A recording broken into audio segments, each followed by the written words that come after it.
대학 친구들 한 주간 잘 지내셨나요? 우리는 이제 시가서를 지나고 선지서의 범주에 올라왔습니다. 이제 우리는 선지서에 대해서 함께 살펴보고자 합니다. 지금까지는 역사들에 대해서 꾸준히 살펴보았다면 선지서의 범주에 들어와 선지서가 어떤 책인지를 함께 살펴보는 시간이 될 건데요.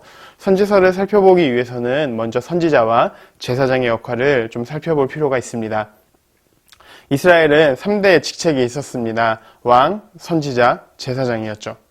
여기서 제사장의 역할은 인간의 죄와 인간의 기도 제목, 인간이 예배하는 방식을 가지고 하나님께 나아가는 역할을 한다고 보면 쉬울 것 같습니다. 그러면 반대로 선지자의 역할은 무엇일까요? 눈치가 빠르신 분들은 이미 눈치를 채셨겠지만 선지자의 역할은 제사장과는 정확히 반대되는 부분입니다. 제사장은 일정 부분 정해진 사람들이 제사를 지냈지만 선지자는 하나님께서 택한 사람들이 하나님의 말씀을 직접 이스라엘 백성들에게 대언했던 역할을 했던 것입니다. 선지자는 인간이 타락할 때 그 타락을 하나님께서 보다가 참다 안 되어서 선지자를 보내서 선지자의 입을 빌려 사람들에게 이야기를 하는 것을 그 목적으로 삼고 있습니다. 그래서 선지서의 목적은 하나님에 대한 참된 예배를 회복하는 데 있습니다. 하나님께서 보내셨기 때문에 선지서는 다양한 사람들을 통해서 하나님께서 말씀하셨지만 몇 가지 특징들을 가지고 있어요. 그 특징을 3가지로 요약해 보려고 하는데요. 첫 번째는 당신은 언약을 위반했기 때문에 회개해야 한다입니다. 그리고 이어서 두 번째는 회개하지 않으면 심판은 당할 것이다. 세 번째는 그러나 심판 이후에 당신뿐만 아니라 모든 열방들에게 회복이 있을 것이다 라고 이야기를 합니다. 그러면 오늘 선지서에 처음 나오는 이사야에 대해서 함께 살펴봅시다. 이사야의 이름 뜻은 하나님의 도움 혹은 하나님의 구원이라는 이름 뜻을 가지고 있습니다. 이사야의 일생을 살펴보게 되면 왕족으로 태어나서 나중에 왕에게 순교를 당하게 되는데요. 성경에 기록되어 있지는 않지만 전승에 의하면 톱으로 켜서 죽임을 당했다라고 전해집니다. 이 죽임을 당하게 이 죽인 왕은 므낫세 왕이죠. 이 므낫세가 가장 악한 왕이라는 얘기가 있는데 이 므낫세 왕이 이사야 선지자를 죽였습니다. 그래서 이사야는 포로기 이전에 이사야 선지서가 모두 기록되어 있습니다. 이동안 이사야가 기록한 시기는 이사야서 1장에 나오는데 우시야, 요담, 아하스, 히스기야 시기로 약 40에서 50년간을 차지합니다. 이때는 남유다가 다른 왕국에 의해서 어려움이 있기는 했지만 크게 문제될 건 없었어요.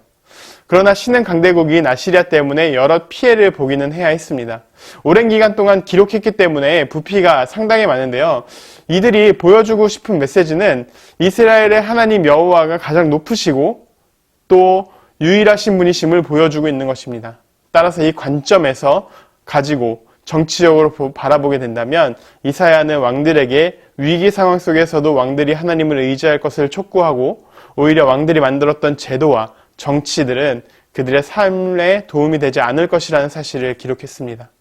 뿐만 아니라 윤리적으로는 공의와 의를 세우는데 그 목적이 있다고 했습니다. 결국 여호와가 유일한 분이심을 증명하려고 했던 것입니다. 정치적으로 또 윤리적으로 또 종교적으로 하나님께서 한 분이시라는 사실을 알려주었다는 것입니다. 다양한 역사를 기록했기 때문에요. 이 부피가 상당한데요. 이사야는 무려 66장까지 있습니다. 꽤 두꺼운 책이죠. 시편처럼 짧게 6구절 이렇게 있는 것이 아니라 굉장히 긴 구절로 구성이 되어 있습니다. 그래서 실제로 기록된 게 굉장히 많습니다. 또한 이 기록된 게 많다 보니까 사본도 15개나 발견될 만큼 이 범위가 많다는 것을 의미하기도 합니다. 그뿐만 아니라 이사야는 구약의 복음서라고 할 만큼 구약에서 예수 그리스도에 대한 예언을 굉장히 많이 하고 있는데요. 대표적으로는 예수 그리스도가 처녀의 몸을 가지고 잉태할 것이다. 그리고 어떻게 올 것이다. 그리고 어떻게 징계를 받고 어떻게 십자가에 달려 죽을 것이다 라는 이야기들을 하고 있습니다. 우리는 이제 이 구조를 간단하게 2가지로만 좀 살펴보고자 하는데요. 1장부터 39장까지는 심판, 40장부터 66장까지는 위로입니다. 어떻게 보면 구약의 모습과 또 좀 비슷하다고 할 수 있죠. 구약을 39권까지 잘라서 앞에는 구약, 신약은 27권인데 이런 구조와 비슷하다고 보면 됩니다. 물론 내용은 다를 수 있지만 말이죠. 그럼에도 이사야가 걸어온 길은 순탄하지 않았습니다. 자유주의 학자들은요, 이사야가 이사야 한 사람이 쓴 게 아니라 2사람 이상이 썼다라고 이야기를 합니다. 분위기가 바뀐다고 이야기를 했잖아요. 이걸 뒤에 다른 사람이 썼다라고 생각을 하는 거예요. 근데 여전히 이런 생각은 위험한 생각일 수 있습니다. 왜냐하면 그들이 이야기하는 건 분위기, 문체가 다르다고 하는데 사실상 이사야는 한 권이 쓴 책이고 한 권으로 구성되어 있고 이사야가 쓴 책입니다. 여러 이야기를 하면 시간상 길어질 수 있기 때문에 간단하게 몇 가지만 짚고 넘어가면 성경에서 선지자의 범위가 적더라도 기록되어 있습니다. 예를 들면 오바댜 같은 경우는 한 장인데도 기록되어 있죠. 다른 사람이 썼다면 그 다른 사람의 이름을 들어서 다른 선지서로 기록을 했을 것입니다. 또 39장과 40장 사이에요. 이만큼 여백이 있는 것이 아니라 39장에서 띄어쓰기 한 칸 하고 40장이 바로 이어지게 됩니다. 문장이 끝나고 연결된 게 아니라 단어가 바로 이어지기 때문에 이 자유주의자들이 얘기했던 신빙성이 좀 떨어지게 되는 것입니다. 여러 가지 이유들이야 있겠지만 이사야의 저자는 이사야하면서 한 권이라는 사실을 우리가 좀 기억했으면 좋겠습니다.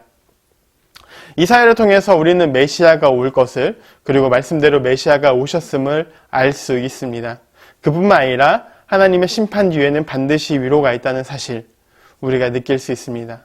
성경이 믿어지지 않을 수도 있다면 이사야를 통해서 얼마나 많은 일들이 이루어졌는지를 좀 보면 좋을 것 같습니다. 이 몇백 년 전에 썼던 이 글들이 뒤에 예언으로 다 이루어지거든요.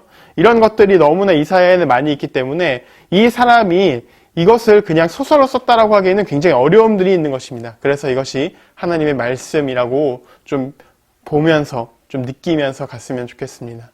그뿐만 아니라 우리가 때로는 심판 중에 있다 할지라도, 우리가 때로는 어려움 중에 있다 할지라도 그 어려움 속에서 반드시 끝은 오기 마련이고, 그리고 하나님의 위로가 기다리고 있다는 사실, 또 그 우리의 위로뿐만 아니라 우리 주변에 있는 많은 사람들까지 위로하신다는 이 사실이 이사야가 우리를 통해서 주고 싶었던 말입니다. 때로는 징계하지만 이 징계의 기간이 끝나면 반드시 하나님께서는 위로하시고 모든 민족을 바꾸신다고 말씀하셨던 것처럼 우리의 삶이 때로는 어려움 속에 있고 때로는 힘듦 속에 있다 할지라도 우리의 삶이 바뀌어서 위로가 되고 기쁨이 될 그날을 꿈꾸며 나아갈 수 있는 귀한 시간이 되기를 소망합니다.